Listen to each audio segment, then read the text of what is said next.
you have a building full of people who, when they come to work, walk up a sidewalk that brings them joy. When people come in the door, they love talking about, how did this even happen? How did you get it to evolve like that? And so often they'd like to be able to do it either at their company or so many times at their own house. Welcome to Habitat Makers, a video series about people and groups devoted to ecological restoration. My name is Gerald Gershon. In past episodes, we've looked at restorations in nature preserves that homeowners have done, abandoned lots, and city parks. In this episode, we're going to look at the role that businesses can play in creating biodiverse habitat. When you think of a corporate campus, you often think of large swaths of carefully manicured turf grass and a lot of pavement. We're going to look at a company that has taken a different approach. We're here in Golden Valley, Minnesota, at Room & Board's corporate headquarters. Room & Board, along with landscape architecture firm Urban Ecosystems, have reimagined their corporate campus as a living landscape. We'll look at the amazing work they've done creating this beautiful urban meadow that not only demonstrates Room & Board's commitment to sustainability and employee well-being, but also provides important biodiverse habitat. Room & Board is a modern home furnishings retailer. We have 1,100 employees across our headquarters here in Minneapolis, our stores, and our distribution centers. I understand that Room & Board is now a B Corp, and we're not just talking pollinators with B. Tell me, what does B Corp mean? So being a B Corporation really means that you are using your business as a force for good. It's not all about profitability. It's better for people, planet, and products. Really, sustainability has been fundamental to the company since it started in 1980. Michael, this is your wonderful, beautiful design here. Tell me about your business and how you got involved with this. Well, thanks, Gerald. I'm from Urban Ecosystems, and we are a landscape architecture firm, and we are based here in the Twin Cities. We envision and guide the transformation of landscapes all over the country, but with a particular focus on ecological productivity and connecting that productivity with people. We first started working on this project in 2014, and Room & Board was planning a large renovation of the property, primarily their buildings, and they were hoping to achieve LEED certification for the entire project.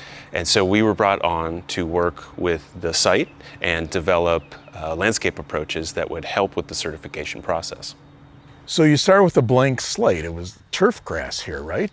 Absolutely, yeah. Most of the green space on the property was turf grass. How did you prepare the bed to, and it was Sure. all seeded, right? You didn't use plant plugs. Correct.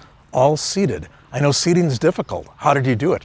The first thing that we did that was very, very different than most prairie restoration projects is we imported coarse sand to the site, and we put down about a 3-inch sand layer, all completely backwards from horticultural thinking and ecological restoration thinking. But what that does is immediately blankets over the seed bank that's already in the soil, and an urbanized lawn has a lot of weedy species that we don't want in a meadow like this. And so by putting down that sand, we're basically erasing that seed bank and giving ourselves a clean site from which we can grow right away. We prepare customized seed blends for these meadows, and seed gets watered in, a geojute erosion control blanket goes over, and we utilize an annual mix of flowers as a cover crop as opposed to oats, which is typically used in a prairie restoration. And so within 75 days then, we have blooming flowers, all annuals that don't show up the next year. And so they give us something to look at while the long-lived native species are beginning to germinate underneath them. And then the color show starts, and it's changing every day, every week, every month, every year. Fantastic.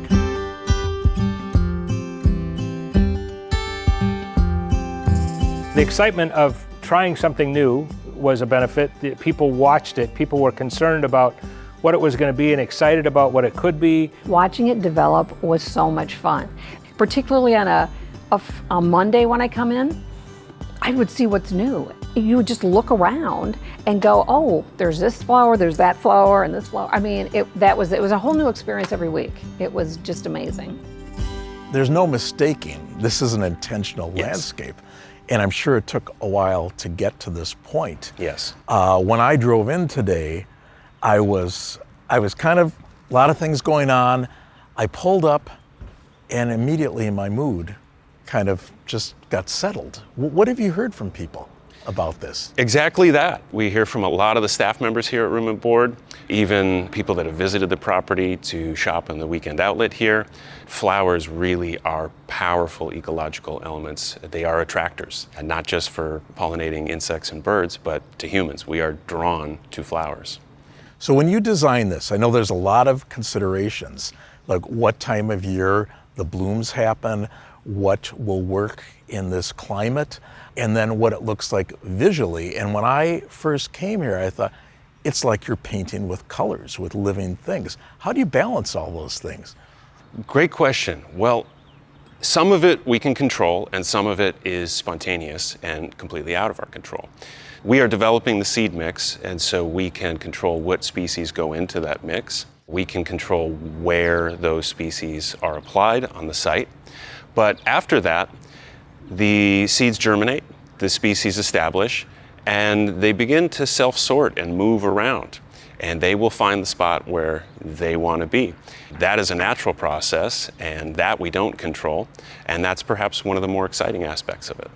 So always surprises. Absolutely, always changing. Yeah, that's great. And that's what keeps it so interesting for people. Absolutely. It's one of the evolutions that's happening in the green industry and in landscapes in general, is a move away from static landscapes that are designed for control and to not change, and a move toward more dynamic landscapes that are always changing and more in rhythm with natural processes and seasons.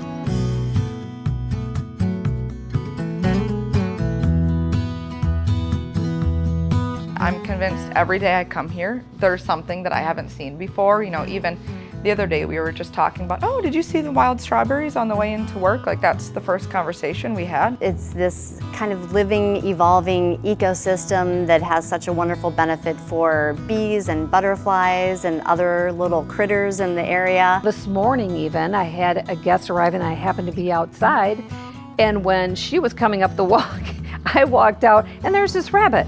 This little rabbit is just hopping right by me into the Meadow. So, I mean, you just see nature. I was completely surprised that I came in one morning and there was, I don't know, 70 goldfinches eating echinacea, which was like fabulous.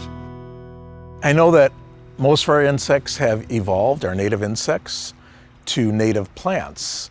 So what percent is native? How do you balance native, non-native? What considerations are there? We have about 90% native species, true native species in this meadow, and then a number of near natives, so species that are just outside of our native range. It opens us up to look at really all plants and look at them for their pre-adaptations and their behaviors and try to understand which ones will be best fitted to this site and will then produce as much ecological connections. Just because a plant is non-native doesn't mean it can't provide habitat value to any number of insects or animals. So I know businesses are concerned about return on investment, ROI. How does that play into something like this in companies you work with? We've very carefully tracked the costs of this meadow and compared it to the lawn that preceded it. When comparing the cost of installation as well as the ongoing cost of maintenance and all the inputs with that, we found that there's a 4.7-year return on investment. And so within the 5th season, this meadow was saving this company money instead of having a professionally managed lawn. And so now we're in year 10, so we're well into our savings. That's tremendous. Instead of paying a lawn service, we do pay for some maintenance, but it is less. There's less people here, there's less time spent on it, there's less fossil fuels being burnt, basically none, versus a lawnmower, less chemicals. There's so many intangibles that it's an immediate payback. It's stunning. I mean, it's rare that you see a corporate office engulfed in so much nature. So it's something that I think everybody at Room and Board is just really proud of. I love these plants. And so anytime I come here, it's so exciting just to see what they're doing, how they've changed, how they're responding to the weather patterns, to the various microclimates, things like that. It's always changing. There's always a surprise for me. So that also represents something that I get to learn and could perhaps apply somewhere else. And so what we see here has actually given birth to many other meadows and ecologically productive landscapes all over the country. This is a special thing. We have a habit of clearing things like this, and we've gone back to let's let it happen. There's such a difference when you are connected with nature, even if it's for 5 minutes. It's really all it takes is just to breathe the fresh air and watch the bees or watch the birds. It makes a difference. It really does in your day. I love it.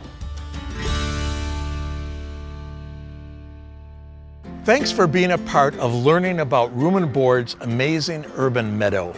You've heard about the benefits to the company and the emotional connections that people have to the meadow, not to mention the wonderful habitat that it provides. If you're a business, even a small business, consider something like this that makes use of native plants, that reduces the need for pesticides, that has benefits in terms of long-term maintenance costs, and that provides biodiverse habitat. Thank you.